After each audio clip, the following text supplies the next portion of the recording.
नमस्कार मित्रों, एक गुरु मंत्रा में आपका फिर से स्वागत करता हूं और एक नया वीडियो समास को लेकर के प्रश्नोत्तरी, जिसमें प्रश्न और उत्तर दोनों रहेंगे।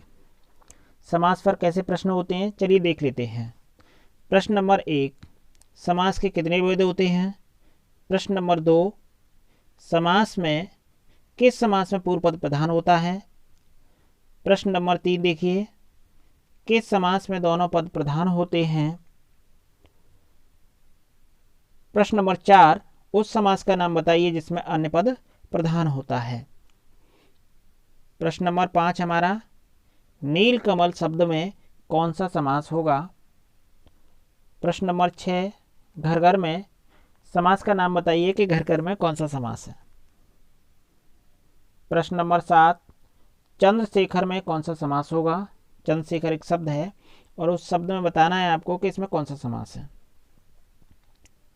प्रश्न नंबर 8, 64, 64 ये संख्या है और 64 में कौन सा समास है। प्रश्न नंबर 9, देश वक्त का समास विग्रह कीजिए और उसका समास का नाम भी बताइए। और प्रश्न नंबर हमारा 10, तुलसीकृत में कौन सा समास होगा। ये 10 प्रश्न हैं हमारे। अब 10 प्रश्नों के मैं आपको उत्तर भी बता देता हूं कि इनके उत्तर क्या होंगे और किस प्रकार हैं। इसी तरह हमारे प्रश्नों की श्रृंखला रहेगी। देखिए, प्रश्न नंबर हमारा 1, किस समास के कितने भेद होते हैं। तो समास के हमारे 6 भेद होते हैं। कितने भेद होते हैं? 6। नंबर 1 अव्ययी भाव। नंबर 2 तत्पुरुष। नंबर 3 कर्मधारय। नंबर 3 कौन सा है? कर्मधारय। कर्मधारय। नंबर 4 द्विगु। नंबर 4 कौन सा है? द्विग है। नंबर 5 द्वंद्व और नंबर 6 बहुब्रीहि। ये हमारे 6 भेद होते हैं समास के। अगला प्रश्न हमारा आता है कि किस समास में पूर्व पद प्रधान होता है। किस समास में पूर्व पद प्रधान होता है? तो हमने बताया नंबर 1 क्या था हमारा? अव्ययी भाव। अव्ययी भाव में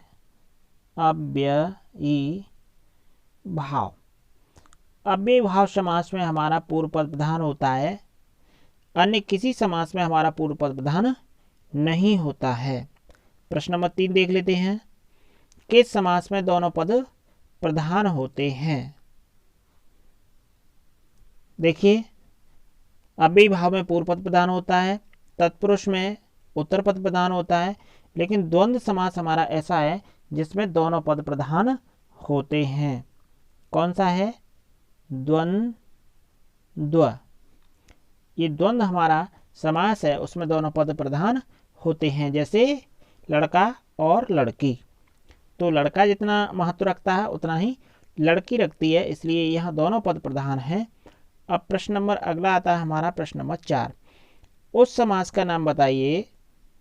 उस समास का नाम बताइए जिसमें अन्य पद प्रधान होता है। तो कौन सा होगा? वह है हमारा बहुब्रीहि। बहुब्रीहि कैसे है? लंबोदर। अब लंबा है उदर जिसका उदर, उदर कहते हैं पेट, लंबा है उदर जिसका, अर्थात कौन है? अर्थात गणेश जी हैं। कौन है बच्चों? गणेश जी। ठीक है। ये भी पूछ लेता है कि वीणा पाणी में कौन सा समास है। तो वीणा पाणी में आप बताएंगे वीणा है जिसके हाथ में, अर्थात कौन? सरस्वती। अर्थात करके जहां निकलता है, यानी तीसरा पद जहां प्रधान होता है, वह हमारा कौन सा हो जाएगा? बहुब्रीहि हो जाएगा। कौन सा हो जाएगा? बहुब्रीहि। कौन सा समास होगा बच्चों? बहुब्रीहि होगा। अगला प्रश्न नंबर 5 पर चलते हैं हम लोग। नीलकमल में कौन सा समास है? हमने आपको बताया था कि एक विशेषण होता है, इसमें एक विशेष्य होता है जो विशेषता बता रहा है और जिसकी विशेषता बता रहा है। तो विशेषण और विशेष्य जहाँ होंगे वह हमारा कर्मधारय हो जाएगा। कौन सा समास है इस नीलकमल में? कर्मधारय। कर्मधारय, कर्मधारय समास होगा। अगला प्रश्न नंबर 6 पर चलते हैं हम। प्रश्न नंबर 6, अव्ययी भाव कहाँ होता है हमारा? वहाँ होता है जहाँ द्वैरुक्त शब्द होते हैं। अब देखिए ये घर घर द्वैरुक्त शब्द हैं, इसलिए हमारा यहाँ कौन सा हो जाएगा? अव्ययी भाव हो जाएगा। अव्ययी भाव, अव्ययी भाव समास हो जाएगा। ठीक है। अगला प्रश्न नंबर 7 पर चलते हैं कि चंद्रशेखर में कौन सा समास होगा? तो चंद्रमा है जिसके शिखर पर। अब चंद्रमा किसके शिखर पर है? ये चंद्रमा किसके शिखर पर है? ये चंद्रमा शिवजी के शिखर पर है। किसके शिखर पर है? शिवजी के शिखर पर है। और शिवजी के शिखर पर होने के कारण ये आपको चंद्रमा दिखाई दे रहा है, इसलिए यहाँ क्या हो जाएगा? बहुब्रीहि हो जाएगा। चंद्रमा है जिसके शिखर पर अर्थात शिव। तो कौन सा हमारा समास निकलेगा? बहुब्रीहि,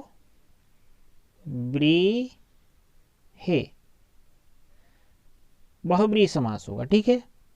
अगला चलते हैं हम प्रश्न नंबर 8 पर। प्रश्न नंबर 8 क्या है हमारा? 64 में कौन सा समास है? तो 64, 60 और 4 64, इसमें दो संख्याएं मिलकर के बना है 64, इसलिए और इसमें शब्द आ रहा है, इसलिए क्या हो जाएगा हमारा? द्वंद्व हो जाएगा। कौन सा हो जाएगा यहाँ? द्वंद्व समास होगा। कौन सा होगा बच्चों? यहाँ द्वंद्व होगा। ठीक है। अगला चलते हैं, देशभक्त का आपको समास विग्रह करना था। तो देशभक्त, इसको देखिए, देश का भक्त,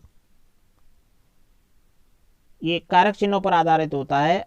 ये काकी के रारी रे ये हमारा चिन्ह है, षष्ठी का है, इसलिए तत्पुरुष समास होगा हमारा। कौन सा समास होगा यहाँ? तत्पुरुष होगा। और अंतिम प्रश्न है आज का हमारा, तुलसीकृत में कौन सा समास है? हमने देखा तुलसीकृत में कौन सा समास है? तुलसी द्वारा रचित, हम इसको विग्रह करेंगे तो तुलसी द्वारा